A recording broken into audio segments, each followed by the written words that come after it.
Hey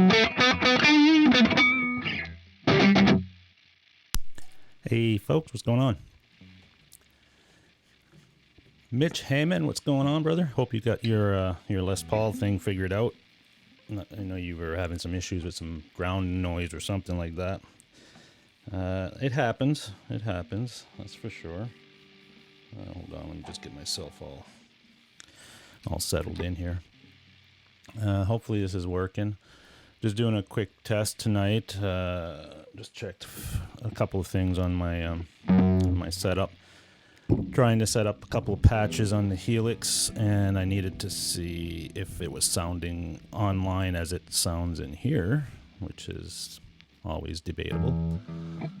Okay, let me see. Gary Holt, what's going on, brother? Bam, how you doing? Hopefully you can hear me. I'm just going to set this mic so that's kind of good. I'll switch the screen to show you what I'm doing with the patch. Yeah. All right, let's see who else we got here. Daniel Horsley, what's going on, brother?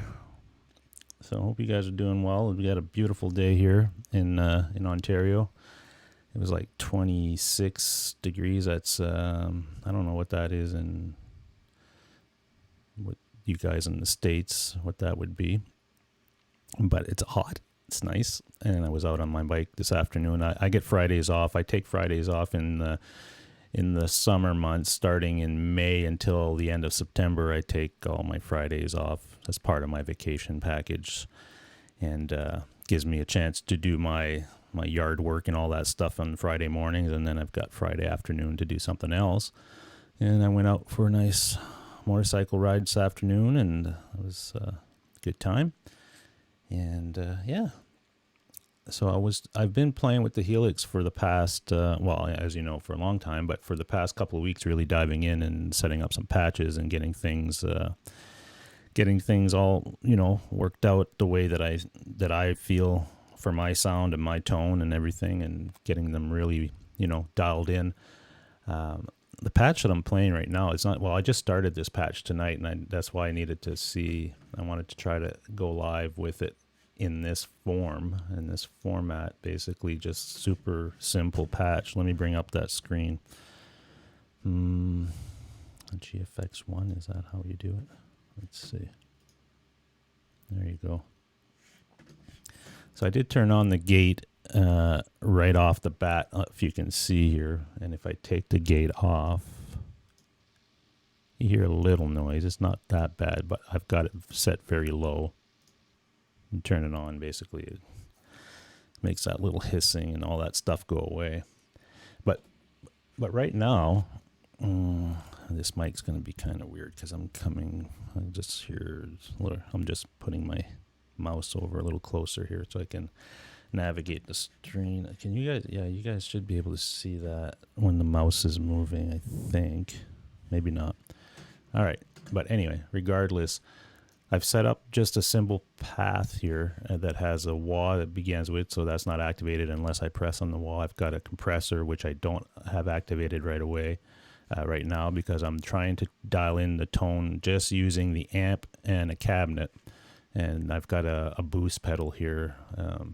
Basically this, they call it the Kinky Boost in the Helix, but it's like an EP booster, pretty much that way, but I haven't turned it on yet. The amp I'm using is a Matchstick Channel 1. I'm not sure what that relates to, and like, because they don't call their amps, when you look at the amp models that they show you here, you can kind of tell by looking at them, what it is. They don't say like this is a Marshall Plexi or anything like that. So if you want a Plexi, you would go down to Brit Plexi Jump, things like that. This is Matchstick Channel 1. If one of you guys knows what the Matchstick amp really is in real life, then type it in the chat. But it's pretty simple amp, and that's the reason I picked it. It doesn't have a whole lot of controls on it. It has a master. Channel volume is on all our amps here in Helix. Basically that sets your output volume, so you can basically set up so you're not peaking or anything like that. You have presence, treble, bass. The cut is like a mid, I guess. If I it cuts high end. No, it's not a mid. It's basically like a high end cut. I just turned it off basically because I don't want it to cut any frequencies. I want to control all the frequencies going in, and the bass and the channel drive, and I've got that all the way up and the master all the way up. And the cab that I'm using is a vintage 30 V. It's a 412 cabinet with a 121 Royer and a 57 SM57 mic on it. And I'm not doing anything crazy in the cab. I am cutting some frequency a little bit on the low cut and a little bit of high cut, just to a tinge, not a whole lot of stuff. I could probably get away with not doing it, but I kind of like to have a little low cut because when I do switch to the neck pickup, it's basically you get a lot more low end, and I don't like having that kind of really flubby type of sound when you're in that pickup. I like it to have some clarity, but if you make it too clear on the neck when you go to your bridge, it becomes way too trebly. So it's trying to find that right balance between the two. So that's what I'm doing. Okay, probably a matchless. Yeah, well, that's I think that's what it is. It's a matchless. Well, I'm not familiar with matchless amps and things like that, so that's why I wasn't sure. But they just call them a little different. Ladybug, what's going on? You're working, but just want to say hi and leave a thumbs up. Thank you. Very much appreciated. I was listening to your live stream this morning with Nocturnal. That was fun. Zach, what's going on? So right now I'm on the bridge.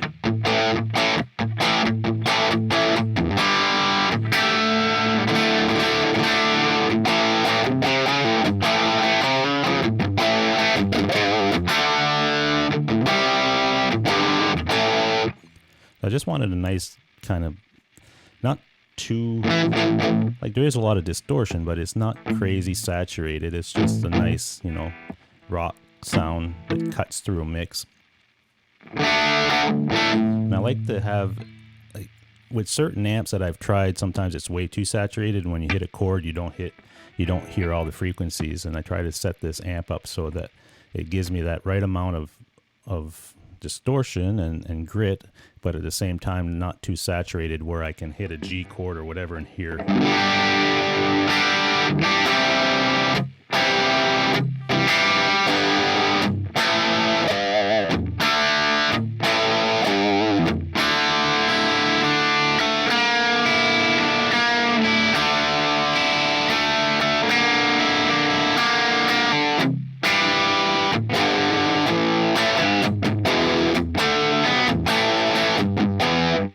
So it does seem to do what I need it to do. Maybe I'm going to bring up the threshold on the gate a little bit, because I do see when I do get a little more noise.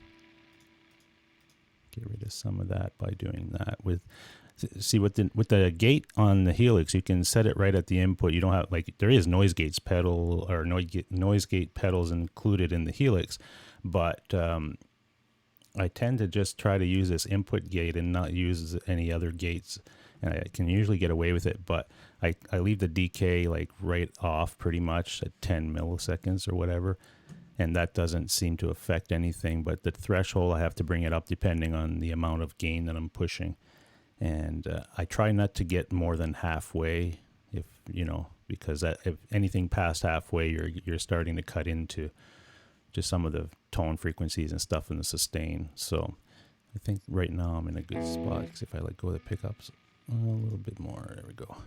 Save that.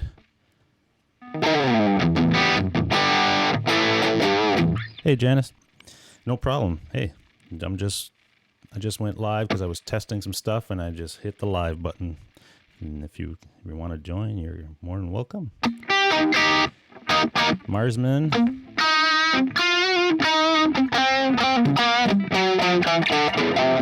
The other thing is, I don't know how it sounds online. I have to listen to this back, obviously, once I'm done. But in here, through my headphones or through my monitors here, that cab IR, basically, I got this IR from Celestion. On the Celestion website, they sell IRs and stuff. And I like them because they're very accurate, and you do get that cab feeling when you're playing. Like, you get that low end of a speaker, and you really feel that in the pick dynamics. The other cab that I really like that I tried just the other day is a 212 open back, and there seemed to be a lot more like low end, but not boomy. Like, it wasn't flubby; it was pretty tight. So I tend to go back and forth between that 212 open cab and this 412 close cab with the Celestion vintage 30s in them. So when I'm picking, I can actually, and the way that I'm trying to figure that out is I have a Friedman tube amp, as you know, here as well in the studio, and a Mesa 212 cabinet that has vintage 30s in it, I believe. And I go back and forth between the two until I get that feel from the real amp and cab running through the Helix coming into headphones or my studio monitors. Once I get that feel to be the same for both, like the real thing and the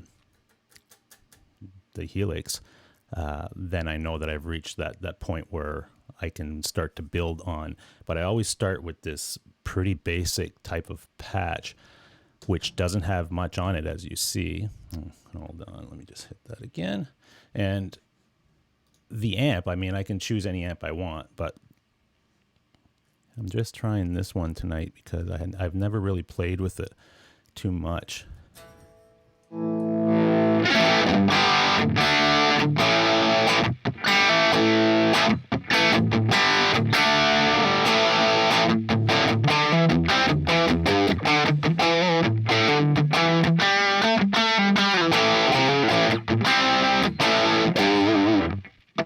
And I haven't played this guitar in a long time because I've been playing the R9 all the time. Sorry, I'm gonna cough. Good thing I got that little button to shut the mic off. Carlos Santin, how's it going, man? Yeah, you finally caught a show. It wasn't even a planned show. It was just off the cuff. But welcome. So yeah, I haven't played this guitar in a long time. This is my traditional, the Les Paul traditional 2018 model, and this is the one that I'm actually selling because I always play the R9, and they're very similar in feel as far as neck profiles. The R9 obviously has more stuff on it that I like pickup sounds and stuff that I like more. But this is a very cool guitar, so I just picked it up tonight to play it a little bit. But I do have to tune it because it hasn't been played in a while. So I will do that right now. The Helix has a really nice tuner on it. It has, well, you can pick different modes, strobe mode or something like that, and traditional tuner. But I like the strobe. It's really accurate. Like, it's right down to, when you're right on, because it has a little gauge on it too. And it's nice and big. You can see it. Just going to tune this real quick. Getting in the ballpark here.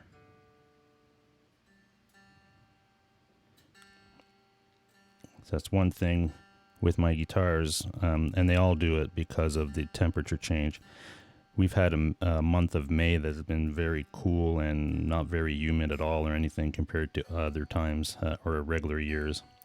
And now in the last few days it's gotten really hot and humid, so they are going to probably need some adjustments moving forward. I usually adjust the truss rod this time of year. Well, I'll probably give it another couple of weeks to sit in this environment type of thing, and then I'll give them all a good adjustment.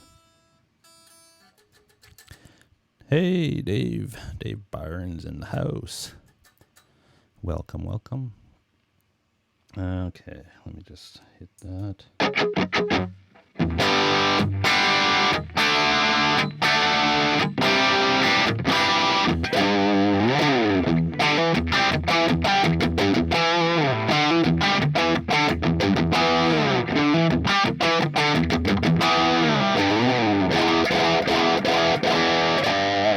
So you do get like a real tube compression sound out of it, which is what I like about the Helix. And I mean, I haven't tried the other ones like Head Rushes or Axe Effects or Kempers or any of that stuff. I'm sure they're all great.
Cool. All right.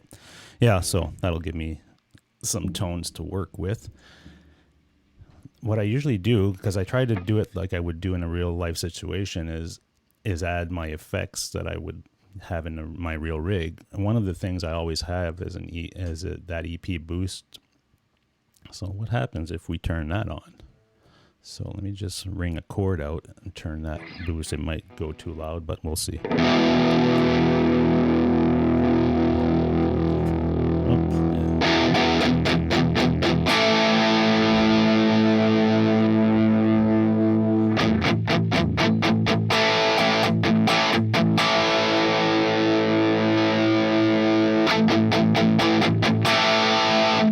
Just gives it a little bit more bite, probably a little bit more distortion. No, not that much, but it's got a different tone to the distortion. Definitely cuts a little bit more. If I want to keep that into the chain and keep it on all the time, I might have to adjust the amp settings a little bit. Maybe, maybe bring down some of the presence or something, which I will do right now. Let me do that. Bring that down a bit and save it. There we go. Nocturnal, what's going on? Yes, I'm ready for the weekend for sure. Hope you got all your yard work done. I saw some pictures on Facebook there where Eric was buried in a hole. That was interesting.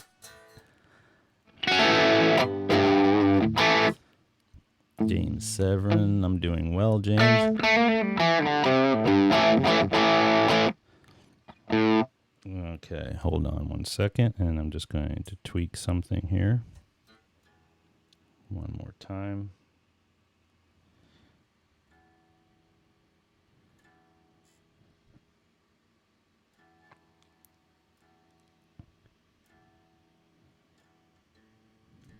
And Monday night will be the 20th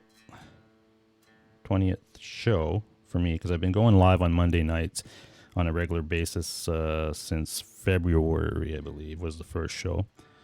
And Monday night will be the 20th. So as a celebration to reach 20 straight episodes without missing one.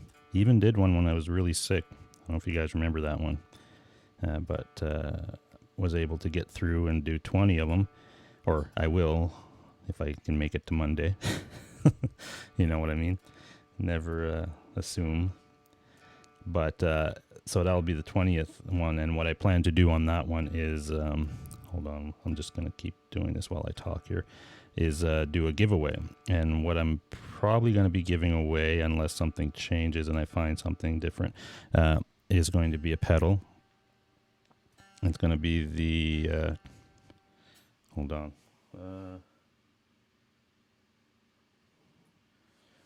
The TC Electronics Corona pedal. It's a chorus pedal. It's a really nice pedal, and I will be giving that away on Monday as a kind of a 20th show celebration type of thing.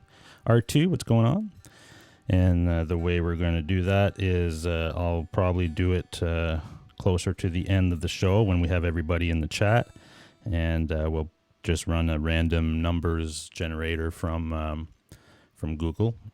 So when I say go, you guys are just going to put your numbers in. And but I got to think about that, because if I say you have to pick a number between 1 and, I don't know, depending how many people we got in the chat, between 1 and 50 or something, or 1 and 25, or I don't know, something like that.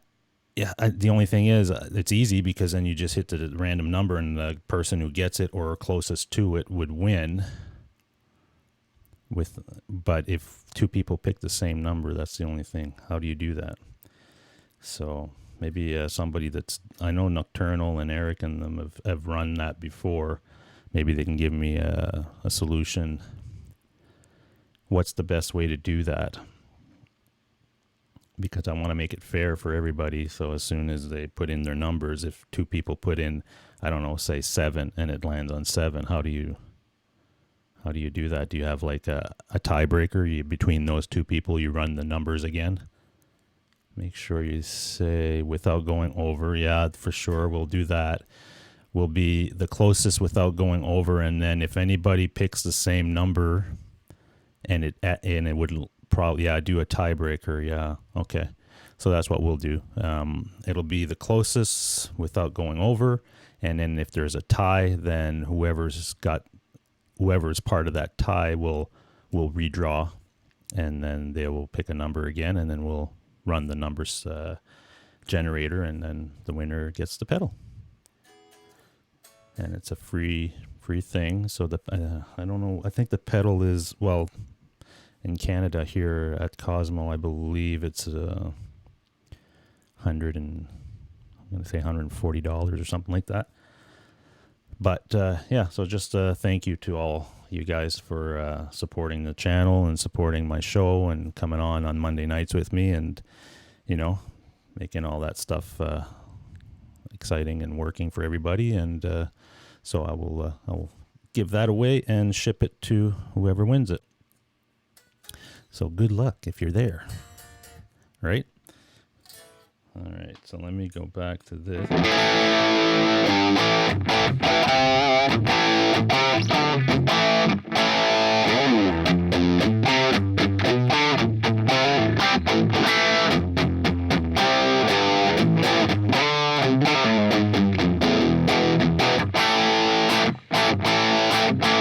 So that's with the EP booster on. I mean, well, it's the simulated EP booster in the Helix. And you can see that you can see my mouse moving there, right? It's right over that pedal. But if I turn that off, so let me do that riff again with the pedal engaged.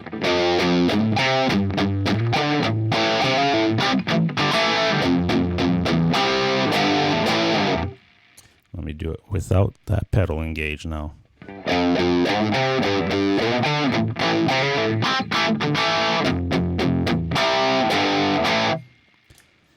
So you can see it does give it a little bit more distortion. So I guess what I could do in that, with something like that, is because I make snapshots. So snapshot 1, let me just save it before I forget here. So snapshot 1 is usually my clean, and then I would set up my amp to be clean with no distortion, and I'd add maybe a chorus or something like that in here. And I would go to snapshot 2 and make that my rhythm, or just blues, or whatever I want to call it, just something that has a little bit of dirt but not a whole lot, which is like this.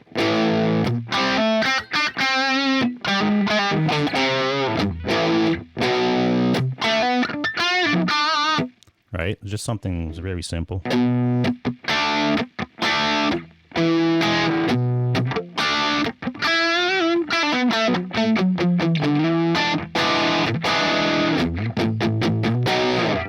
So something like that, and then probably do like the crunch channel. I could probably turn the EP booster on.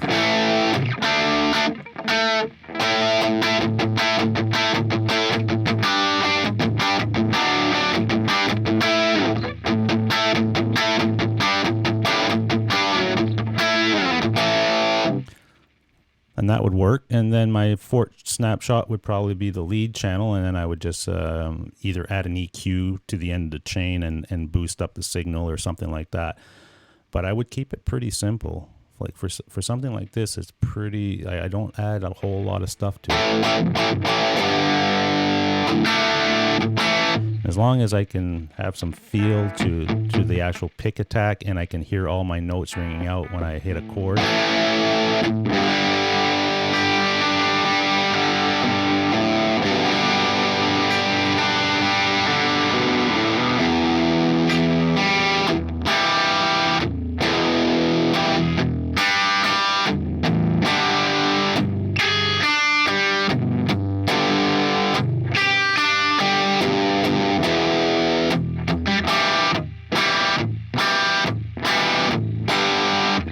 Right. And it keeps it really, I guess, well, I'll have to try it playing with a song later or something like that, but it should fit nicely in a mix and not really get entangled with like a bass frequency or bass drum or something like that, which is what I'm trying to do here, is keep it very, very, very simple. Let me see. Bam, but I missed you guys this week. Okay, if you got a question, let me know. Do a tiebreak. Okay, saw that. R2 says, I have a Corona chorus pedal, so if I win, I'll donate it. Oh, that's cool, R2. Yeah, maybe you can do that if you want to. But like I said, if whoever wins, wins, and then whatever you want to do, that's cool with me. Let's see. Joe Hervey says, I'm good just hanging out. I was on Amazon seeing if there's some guitar stuff to buy cheap. I'm sure there is. Zach says, two of my favorite guitar companies are Fender and Gibson. Well, that's not a bad selection. Right?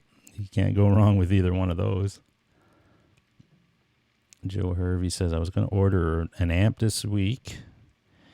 Guitar Center wants an arm and a leg to ship the amp.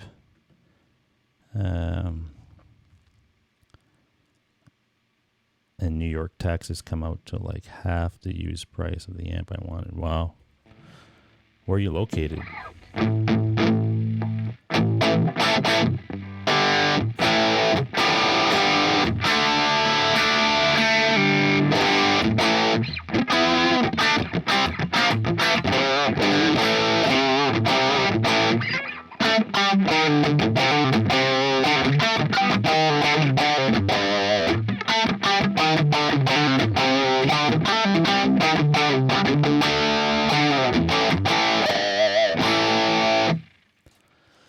And another pedal that I like to add to my chain at this point, let me just go grab it. I've already got it set up in other patches because it's a reverb that I like. I like having a little reverb. So let me go to another patch that I've already got set up here.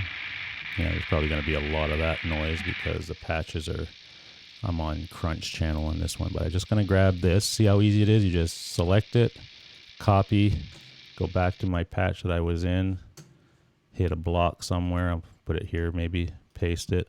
Then it pastes that pedal exactly with all the settings that I had in my previous patch. So if there's a reverb of some sort that I like, then I've got it there, and that should give me some reverb. And it does.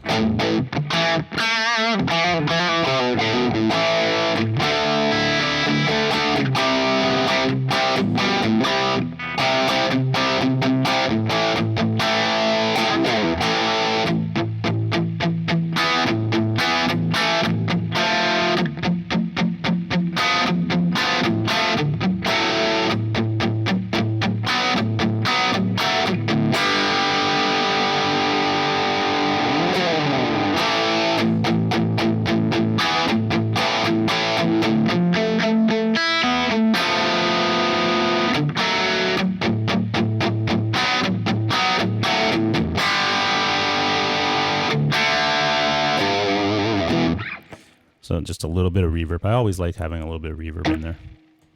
Let me see if my stream is still, yeah, it looks like it's doing okay. All right. I wasn't sure, again, that's the other reason I want to test on a Friday night, is just to see, because our internet, as you know, fluctuates quite a bit out here in the country, depending on what's going on and how many people are on in the area and so forth. So I figured on a Friday night, people are probably home, or kids anyway, probably surfing the web and that. So if I can stream at this time of night on a busy night, then that's a good thing for my internet connection. Everything sounds better with reverb, Bam said. Yeah, I just like reverb. I don't put a whole lot. I mean, like, there's not a whole lot of room there, and this is a spring reverb. And you can see I don't know how good you can see it on your screen there with the settings, but they're not very extreme. Even the mix, if you look at the control right here, I don't know if you can see my mouse moving there, but the mix is only at 22%. So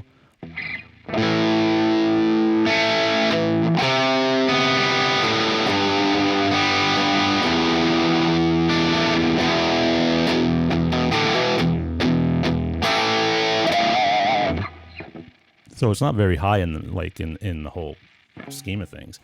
Let me just see about my noise gate here and see if I can pop that a little higher without affecting tone. All right, cool. Yeah, it affected it a little bit. Let me bring it down a tad. All right, cool. And now let's see if we add compression to this, because compression is another thing that I usually add to all my patches. So that's without compression, but everything else is on. So the EP booster, the amp, and the reverb, everything, that's what I've got engaged here. So let's go to the compressor. We've got it 62% mix, sensitivities at 4.7. All right, so if I just hit it,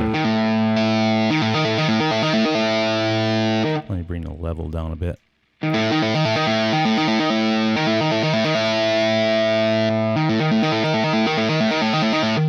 I try to make it so that the level doesn't change a whole lot, unless it's a boost and I'm actually trying to boost a level. But I try to stage the gain so that it's not affecting one another as far as going from one amp to another pedal or something. It's a little bit louder there, so let me bring it down a bit. I think that's okay. So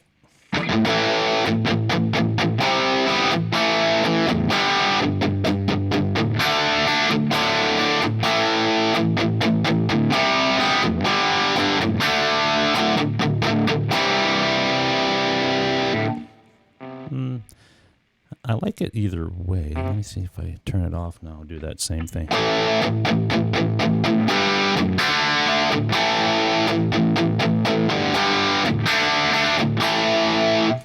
And I turn it on.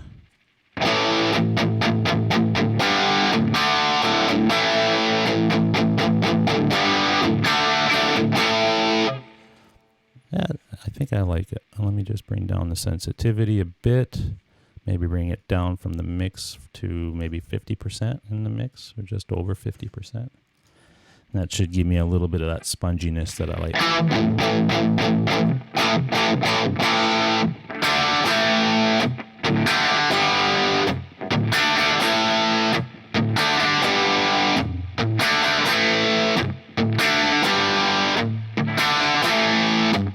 There we go.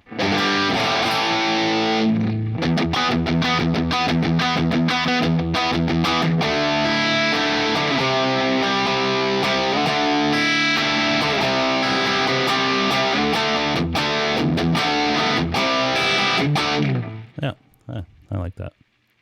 I'll probably still tweak it a little bit as far as the compression settings, but again, this is more to get a simple patch set up and then listening to how it sounds through the live streaming system, because I know how it sounds through my headphones and through the monitors, but when it's being pushed out to YouTube, I want to know what the YouTube compression is actually doing to the sound. So if I wanted to set up a patch, let's say, just for when I'm live streaming, or if I'm doing a live jam or something like that, then I'll know exactly what to tweak in the patch to make it work best for the YouTube scenario. Because it might be that I've got this set up the way that I like it here in this room with, and with the speakers and so forth, and it sounds great.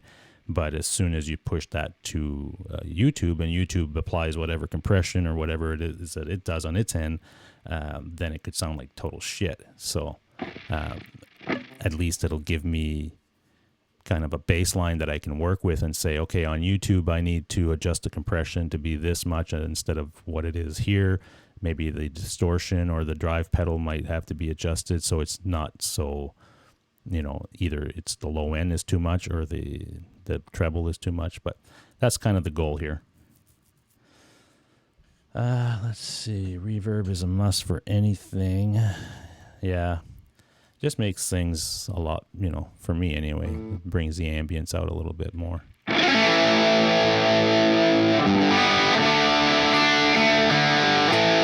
All right, so let me go grab another pedal here as we're building this patch. Another pedal that I like a lot lately is that Univibe. So, and I've got it set up in my other patch here. Don't mind the, there's my Univibe. Here it is. Copy that. Go back to this patch here. And that noise you're hearing is because I don't have the noise gate enabled on that other patch because I'm still working on it and trying to get some stuff figured out with that setup. So I'll put my Univibe, let's say right here, which in this scenario would be like putting it in the effects loop because it's after the amp. So let's do that. I mean, you could technically put it before the amp as well, I guess. I'm not sure what the best practice is when you're working with a Univibe, but and how that sounds is. I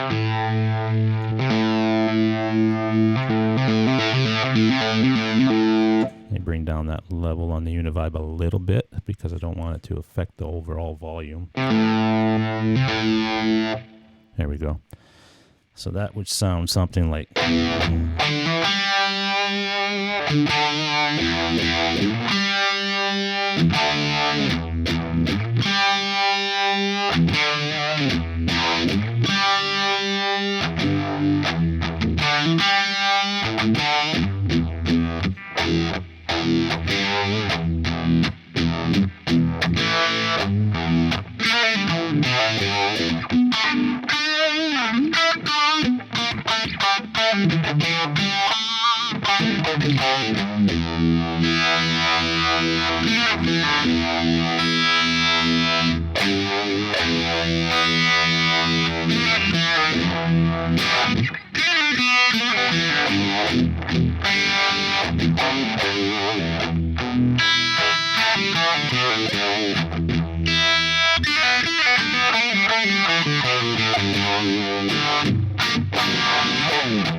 So that's, I don't use it a lot. I mean, I like having it in my chain so that I can kind of put it on my board here as far as it through the Helix, and if I need to turn it on for anything, then it's there. But it's a cool sound. I like it. I think maybe the intensity is a little much on this setup. Put it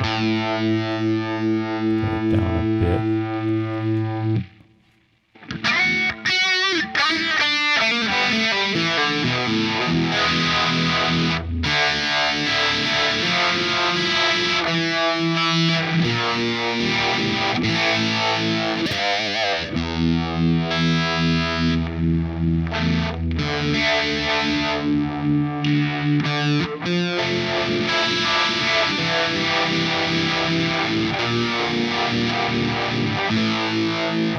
Getting a lot of that, I don't know if that's intensity or rate.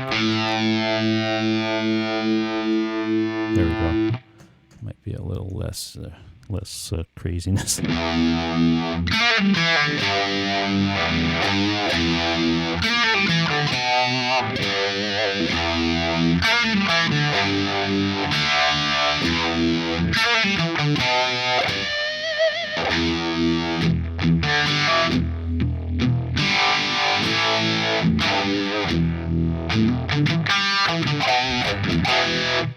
Yeah, that's a little bit more like it.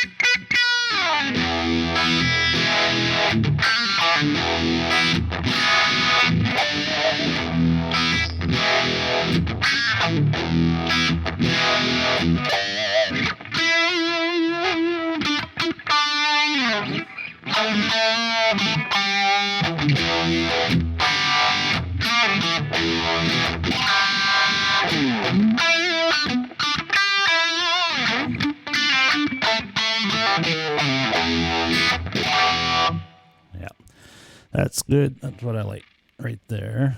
Then let's see. What about EQ in the evening? Then I crank up the gain. All right, comedians. We got comedians in the house. All right, so let me turn off my my vibe pedal here. That gives you an idea of what that's doing.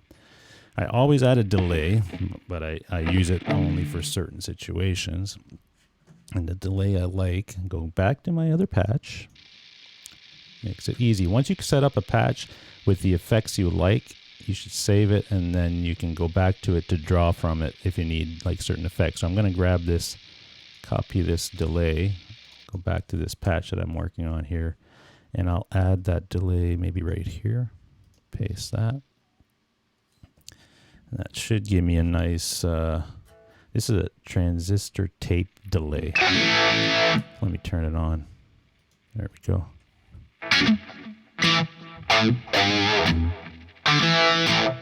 Is my vibe still on? Yeah, it is. Sorry about that.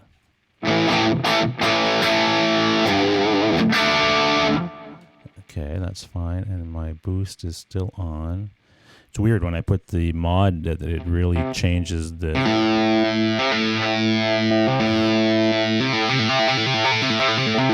It definitely brings up the higher frequencies when I put the mod, but I think I can dial that in if I need to change that. Sorry about that. This mic stand is still taking some getting used to. So with the delay,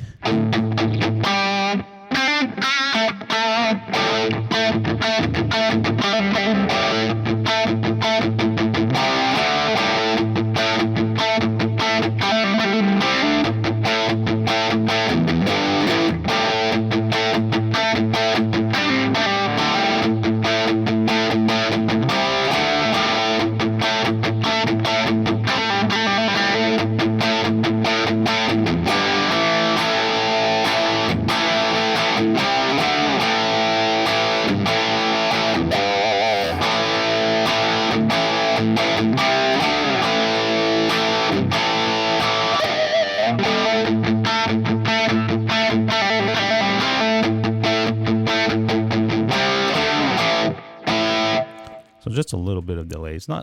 There's not a whole lot of repeats on it, I don't think. Well, this one doesn't really work like with repeats. I think it's feedback, 14% feedback, and it's a dotted 8 note as far as the note syncing. But it's nice to have. I don't use it all the time. Just to have it in the chain is nice.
So in my headphones and stuff, it sounds pretty good. And what else would I be tweaking here if I had to do?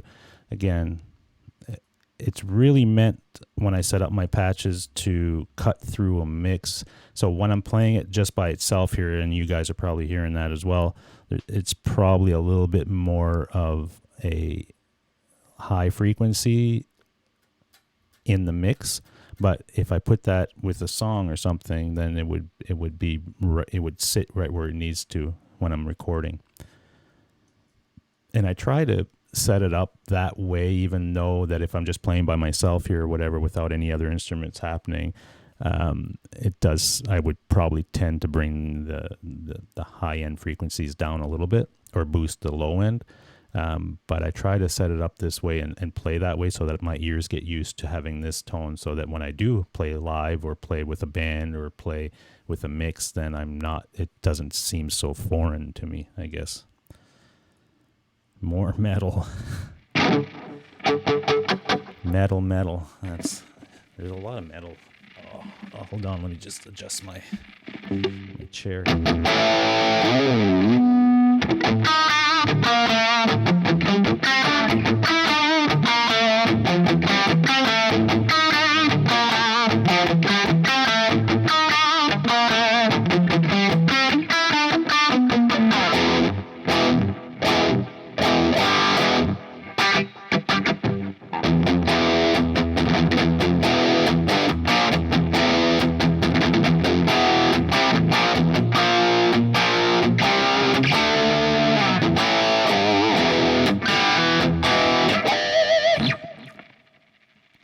Is that metal?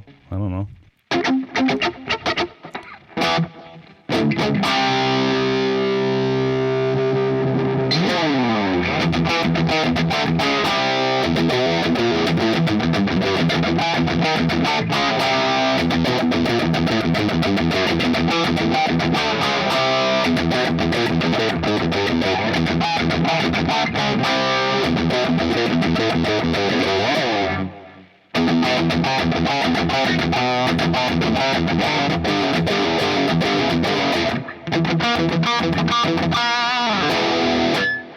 There you go.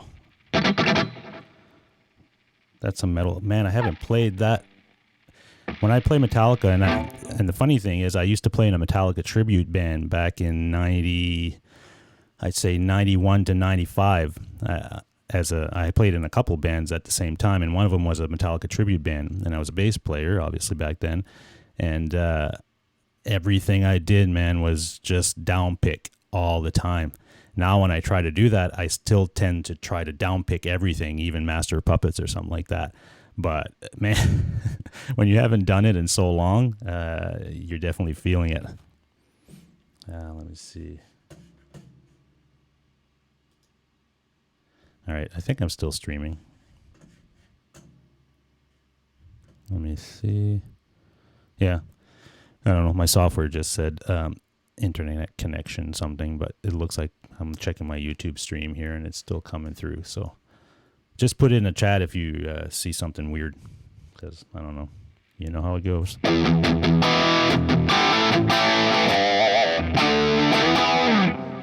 As far as metal, what else could I do metal? I'm trying to think. I don't know. I'm so bad at that. When I'm sitting here by myself, I'm just jamming away. Stuff just comes out, and I remember a bunch of things. When I try to actually play something, then...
Wow, man, I haven't done down picking like that in a long time.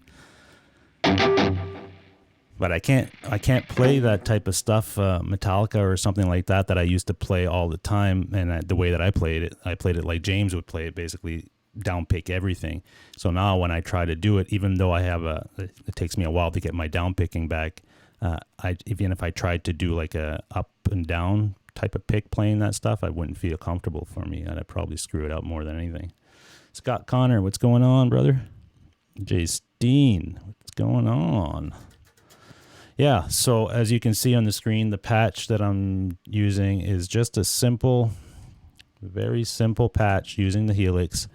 I've got a wah, which I'm not using right now. I have to basically use my wah pedal to engage it. I've got a compressor pedal, which is set about, in the mix, about 55% in the mix, and a sensitivity of 4.5. So it's there. It's actually doing something, obviously, but it's not overbearing or anything. I've got an EP booster in my chain, which they call a kinky boost in the Helix. That's engaged right now with that sound, but if I turn that off, it's a little bit less, I guess, distorted sound, so it'd be good for like a regular rock or blues sound. The amp that I'm using is a they call it a matchstick channel 1 here in the Helix, which I believe is a matchless. I'm not familiar with that amp in real life, but it sounds pretty good. What I wanted to do with this whole concept of building this patch from scratch and just doing it very simple was to find an amp that sounded kind of, pretty good right out of the box without doing a lot of tweaking, and didn't have a whole bunch of features. It was very simple as far as tonal settings on the controls and so forth. So I found this one, and that seems to work. The cab I'm using is an IR that I downloaded from Celestion.com. They sell IRs there, and the one that I'm using is a 412 cab with the vintage 30s in it, and it has a 121 Royer mic and a SM57 mic on there. And then what's going into the back of the amp, let's say if you were in real life, you would put this in your effects loop. I've got a Univibe, which I can turn on or off whenever I need it. And I kind of like to just have it. I don't use it a lot, but it's just a nice thing that I like playing around with. So I put it in a lot of my patches that I would build. I've got a delay, transistor tape delay, and a spring reverb. So very, very simple patch. And I mean, at this point, what I would probably do is I would add a chorus pedal in there. And I might add a phaser or a flanger, just because you can, right? It's not saying that I would use that stuff a whole lot, but I like to have them in there in case I do, if I'm doing a recording and I need to engage a chorus sound or something like that, or build a real clean tone, then I could engage that if I needed to. But that's the nice thing about this, using something like a Helix or Axe Effect or whatever it is that you're using, that you can experiment and basically build something and have all these things in there. It doesn't matter. It's not like it's taking up physical space on your floor, or you need an extra power supply to power a pedal or anything like that. You just add it into your chain, and if you need it, you turn it on. And I would assign it to a switch. I usually assign 4 pedals to my switches. So I would probably assign the chorus, the Univibe, the delay, and either a phaser or something like that, or maybe another distortion of some sort onto my pedals. And then the 4 bottom switches I assign to snapshots, which snapshots are just basically presets within a preset. So let's say snapshot 1 could be my clean sound, and if I hit clean, then it would basically turn off the distortion pedal and turn on a chorus, and my amp settings would all change as well. So I would probably, because that's the cool thing, your amp, you can use one amp and have 4 snapshots, and every snapshot, your amp settings, you can change them. So on my lead sound, I could boost the master right up, and on my clean sound, my master could be down, my drive could be down, and it's all activated with one switch. So very, very flexible system. All right, so let me see, did I miss anything? See no Evos in here. How's it going, brother? Nice to see you. Jay Steen, Brian, did you pretty much quit using single pedals?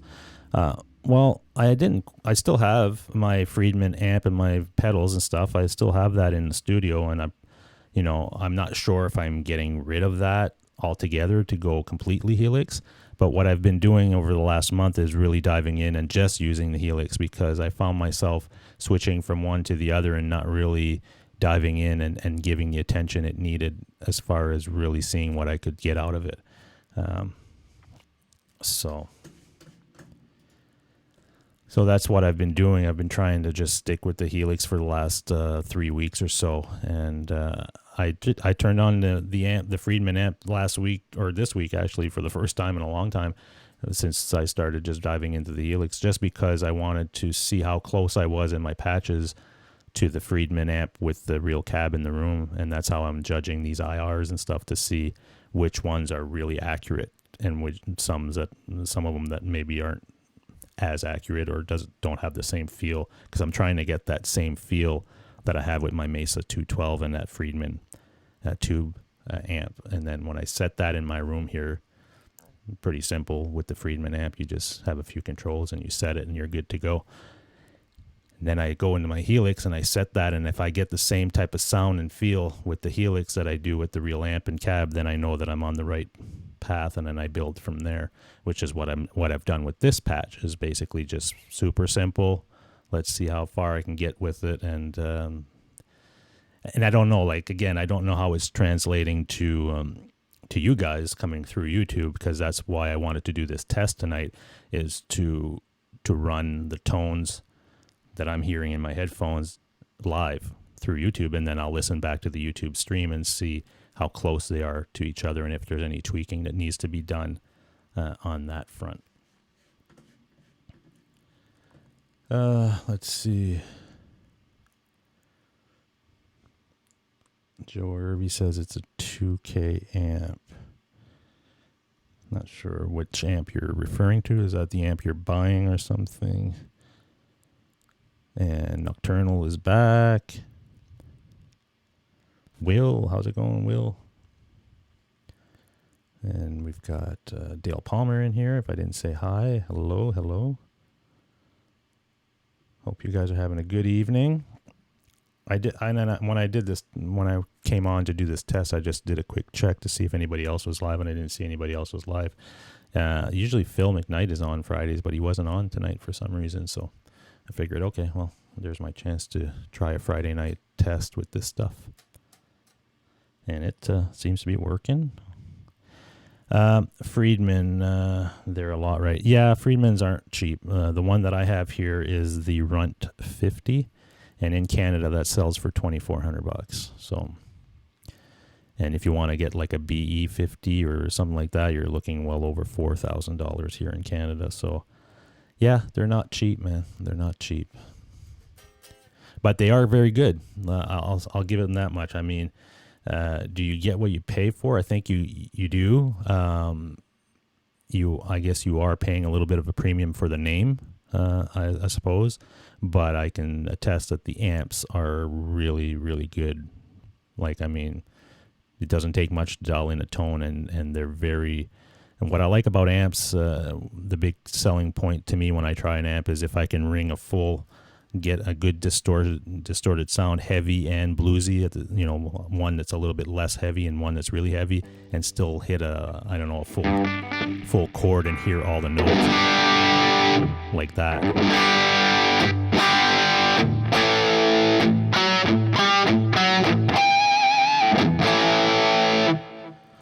And that's what I try to achieve when I build a patch or something in the Helix, is getting a really good tight amp feel that really resonates all the notes in a chord, and that cuts through a mix. So Bam Ozzy says TJU this weekend. Yeah, that's right. Okay, so that's where Phil and the other guys are. Okay, yeah, you're right. I forgot about that.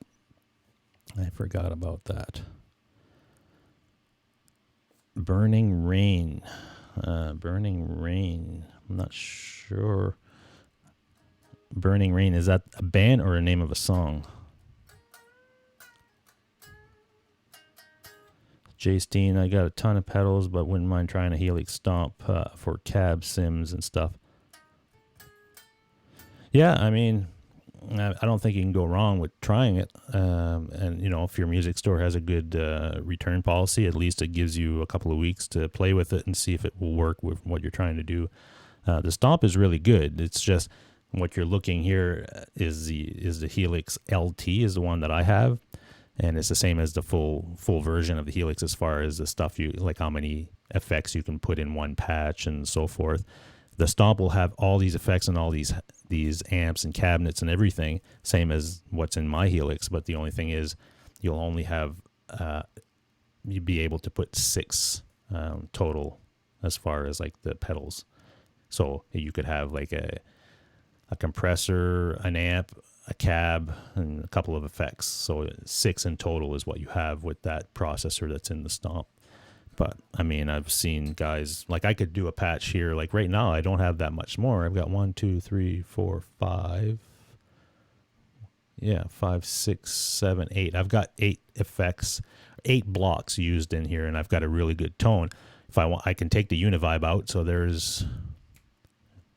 would be, maybe what else could I take out of that and maybe take the delay out and keep the reverb. Yeah, so 1, 2, 3, 4, 5. Yeah, just if I took the delay and the Univibe out of this particular patch, and I can do that. So let me turn off the delay. Technically, you would get this.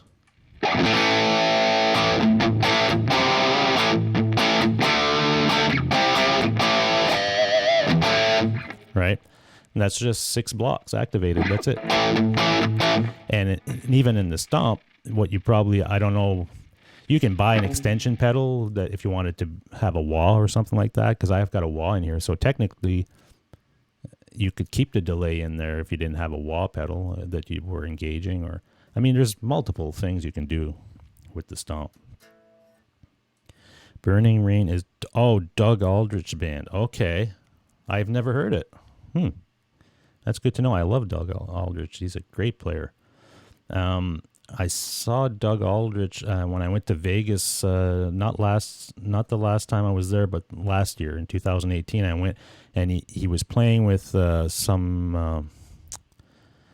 It was called Rock the Vault or something like that, which is a Vegas show that was happening at one of the casinos. And they would play I think they played every night, they played every week for, I think, from Wednesday to Saturday or something like that. And it was other like rock stars or whatever that made this band, and they rotate different rock stars here and there, and they just play a bunch of hits, like a bunch of classics, like anything from Guns N' Roses to Whitesnake, Quiet Riot, all that stuff. And it was awesome. And the funny thing about Doug Aldrich, he was in that band, and when they started, I remember him. He started the song, and everything was going good, and he was getting right into it, and he backed up, and I think he tripped on something, and he fell right into his. He had a couple of Marshall cabinets behind him. He fell right into them, and they just about tipped over, and his tech got there just before the thing tipped over and stopped it from tipping over and helped him back up, and he kept rocking just like nothing happened. So true professional, that's for sure. But man, I was like, oh my God, it freaked me out a little bit. But he's a great player. So yeah, I'd love to hear that band. I'm assuming they've got an album on, I can probably get it from Apple Music or something like that.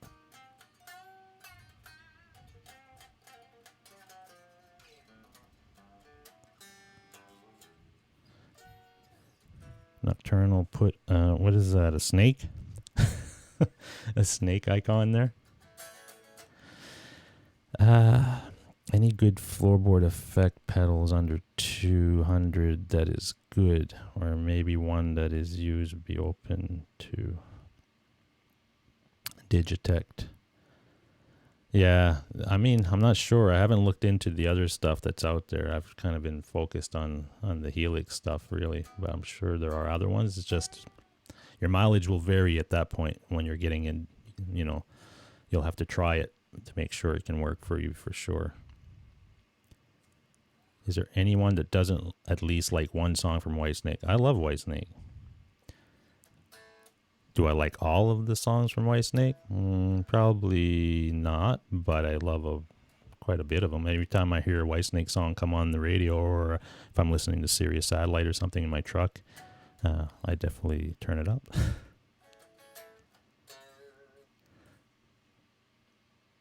Sounds like a quick save, Brian. Yeah, I know, right? And I was kind of worried because he had a freaking bunch of Marshall stacks behind him. It's like, man.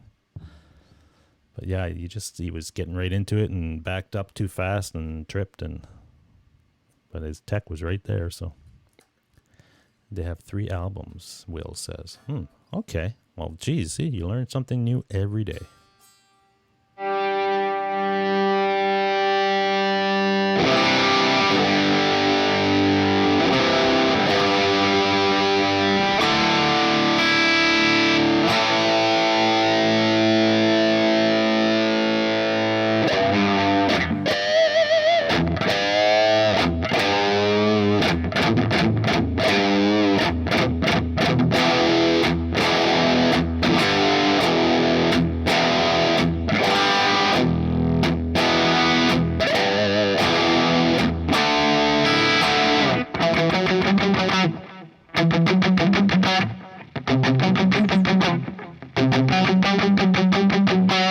I don't remember that.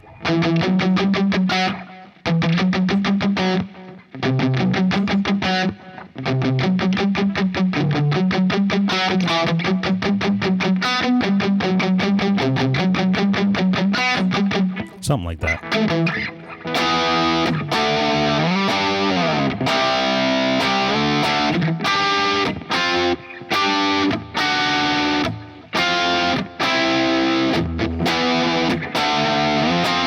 Something like that.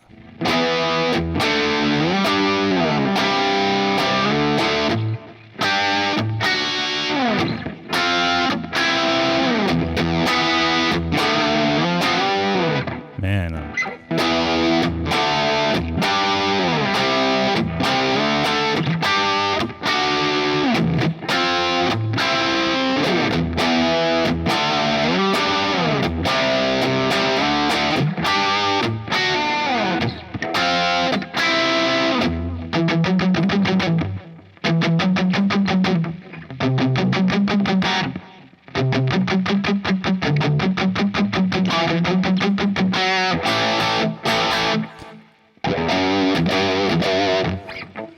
something like that. Brad Miller, what's going on, brother? That's the Whitesnake that I know. I'm trying to think if I know any other Whitesnake, but I don't think I do. But I like that little part in that song, which is Still the Night, I think.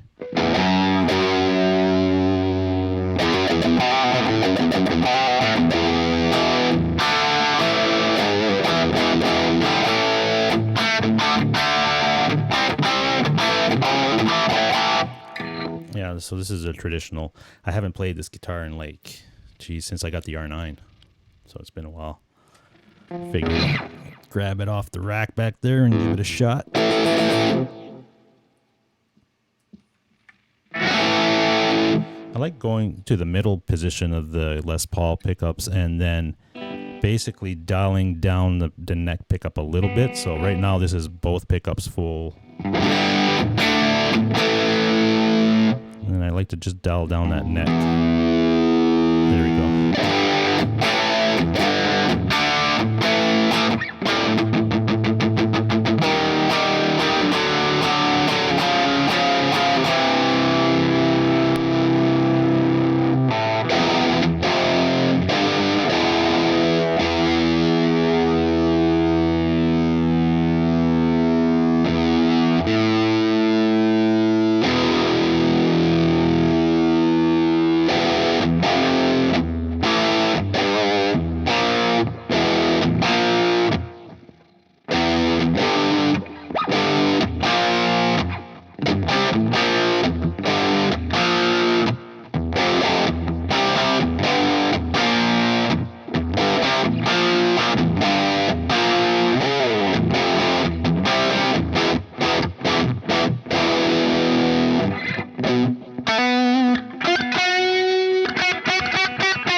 There you go.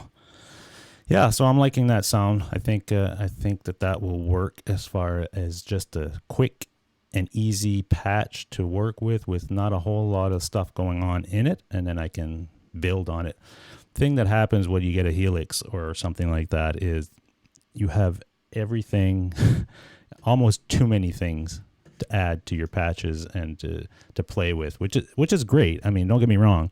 It's a good thing. It's a good problem to have, I suppose.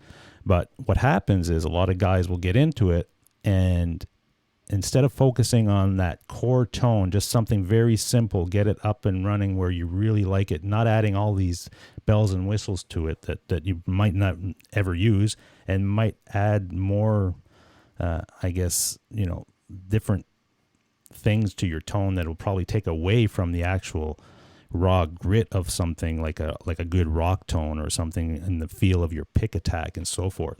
So, I could go on and on. I could add, gain blocks. I could add EQ blocks, and I could add another compressor at the end. I mean, there's tons of stuff you can do, and there's nothing wrong with doing that. Just definitely do it if you want. But I think it's pretty cool that you can achieve this type of tone, which is pretty, like, for me, like, you guys might feel differently because everybody's preference and tone varies depending on what you like and what you don't like. For me, that's what I kind of like, something that is pretty straightforward, cuts through a mix real nice, that can be used for a variety of musical genres and songs. So if I were to play live, let's say, I would probably use a tone something similar to this with a few little additions here and there for whatever effect I needed for a certain part of a song or something like that. And that's how I would probably do it. So I know I was very guilty of this when I got the Helix. I was adding all kinds of stuff. Oh, look at this. I'll add this, and then I'll add that. And I was never getting to a point where I was like, getting that raw tone that I was really looking for. I was getting cool stuff, but it wasn't that. It's that pick attack for me and that feel of the neck when I'm actually hitting a string and getting that resonance that has to convey. When you start adding too many layers and all kinds of stuff to it, you lose that.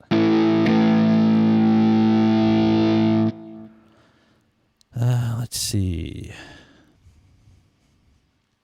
I'm trying to read the chat here if I can. I'm just going to go, I'll probably go a few more minutes here and then I'll sign off. It is Friday night. Don't want to be here all night. But let's see. What is cool about modeling is that if you want to experiment, you can. You have a lot of effects combinations, Dale says. That's exactly right. You do have it at your fingertips. You just got to be careful because sometimes you can spend hours and hours and hours on just trying stuff, which is all right, but you kind of lose yourself into that stuff and you don't focus on the core, getting that core sound down exactly the way that you like it as far as feeling, because you keep adding stuff. And when you keep adding another layer on top of another layer, it really dilutes the overall tone, I find anyway. So as long as you're careful with that. But if there's nights that I'll come in here and all I'm doing is I'm saying, okay, the next couple of hours, all I'm doing is going through every effect in here. And I'm going one by one and trying them and seeing what they do and playing with the settings. And, that's fine. There's nothing wrong with that. But if I'm coming in to record and I really want a patch that is, dialed in for my sound and something I'm very comfortable with and I know will sit well in a mix, I like to do something like this, The other thing, I did make another patch the other day. I wonder, let me just save this one so I don't lose it. This is all based around the Roland Jazz Chorus 120, I believe the amp is. Let's see. I don't know if I've got the gate in here. It's pretty good. Let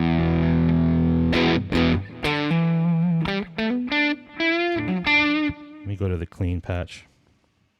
The Roland on the Helix is amazing as far as when you're doing clean stuff. There we go. Right now I've got a chorus engaged here on this patch as well.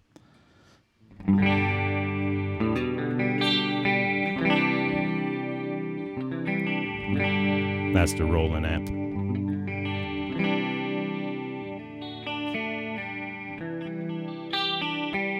So I've got a compressor engaged on here right now with the Roland JC120, which I believe is Jazz Chorus. I think that's what it's called in real life. And the IR is a 212 open back Celestion V30 speakers. And I've got a little delay and a little reverb. Super clean, super clean.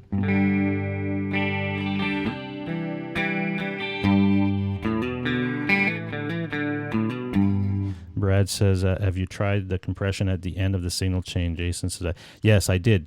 I did do that. I used to do that more.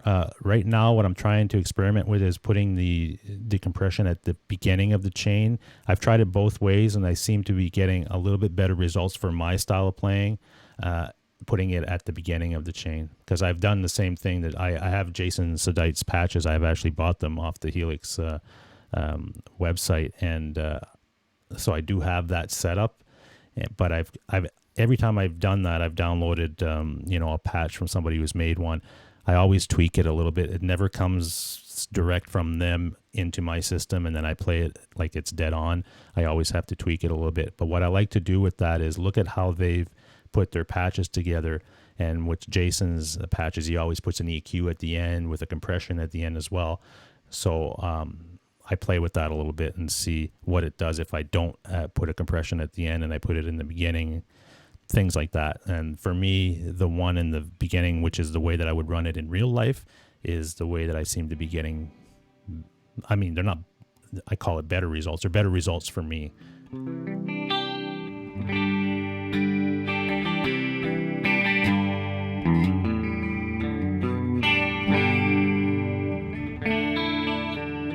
Flat frets. What's going on, brother?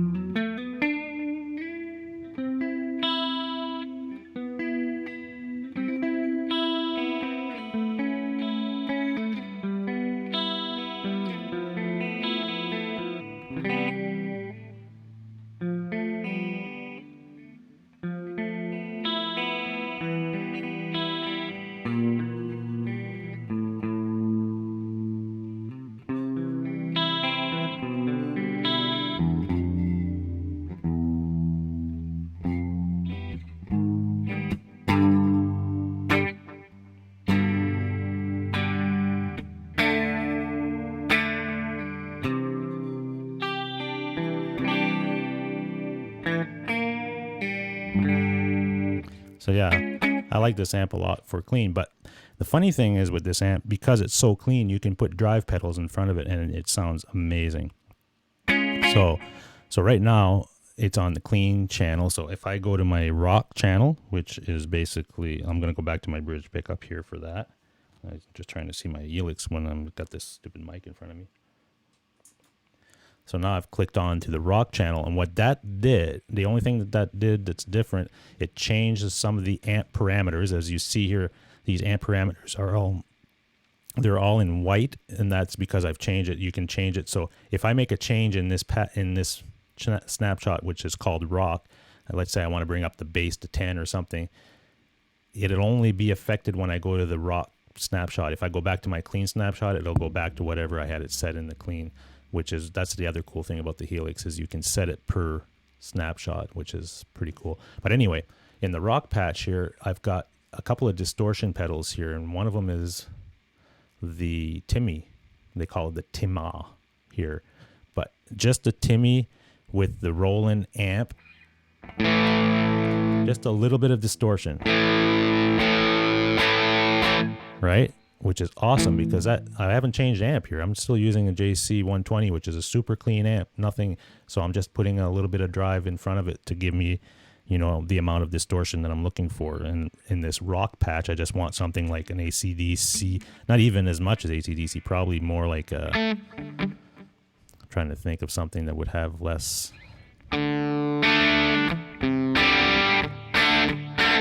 Maybe Leonard Skinner or something.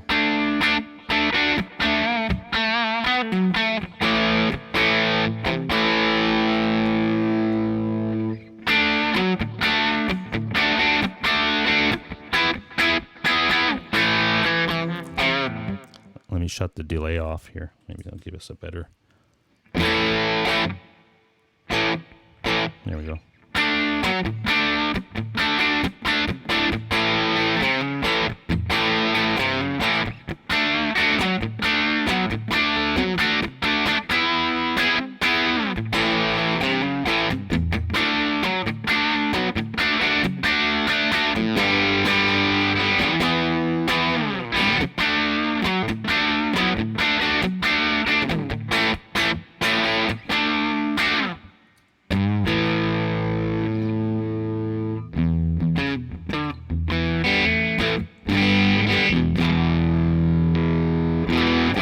Right?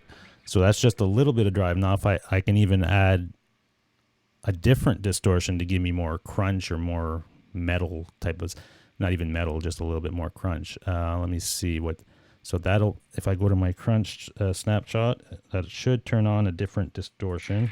Yeah, so you get a little bit more noise. Let me turn on my noise gate. It's not on, so let me turn it on. Bang, there goes that noise. That's gone. Bring it down a bit there, cool. So when I went to my crunch sound, I left the Timmy on, and then I added the Minotaur, which is a distortion pedal, which is a really good distortion pedal, and I've added that to the chain.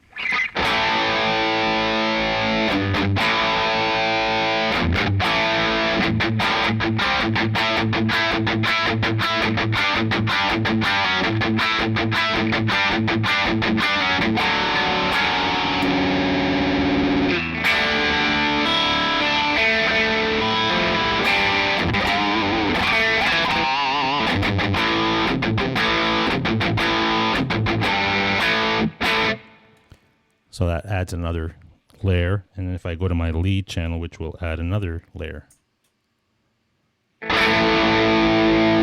Basically just a little louder.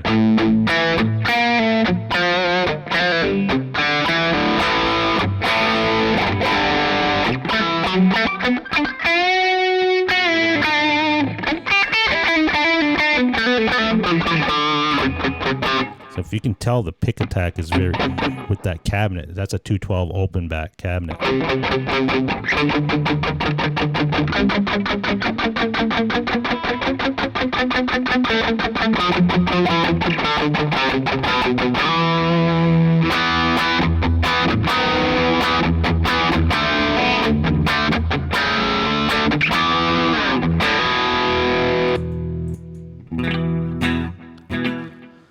So that's a patch just using the jazz chorus as the bass amp. And that's it.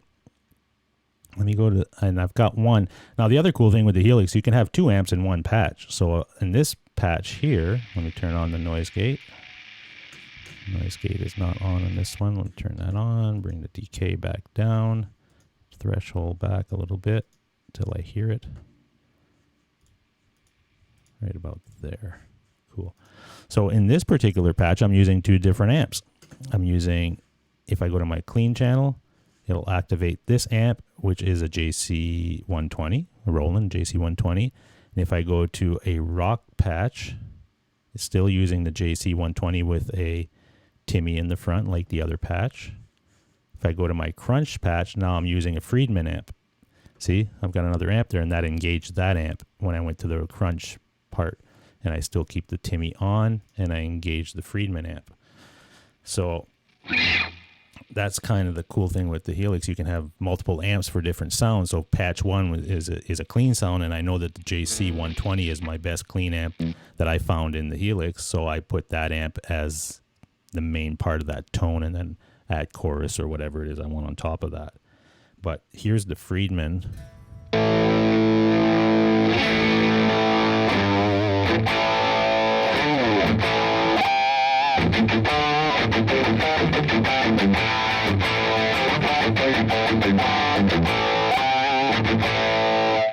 So let me just bring up the channel volume a little bit. Save that. And I can probably bring the noise gate up a bit. There we go. There we go. All right. Friedman amp. So this is like having the BE100 or whatever. And I do have the Timmy engaged in front of it. So it gives it a little bit more of a... Right. Have you checked out Scott from the Helix channel? Has got some great high gain. Scott from the Helix channel. I think I have. I'm not sure which Scott you're speaking about, but I did check out some people's, and I think one of them was Scott's. What was I going to do? I was going to do something here. Oh, the cabinet. The cabinet I'm using here again. So this is using a 212 open cab with a Friedman amp.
So that's just using the Friedman amp.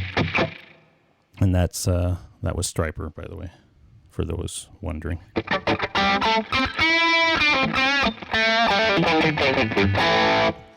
All right.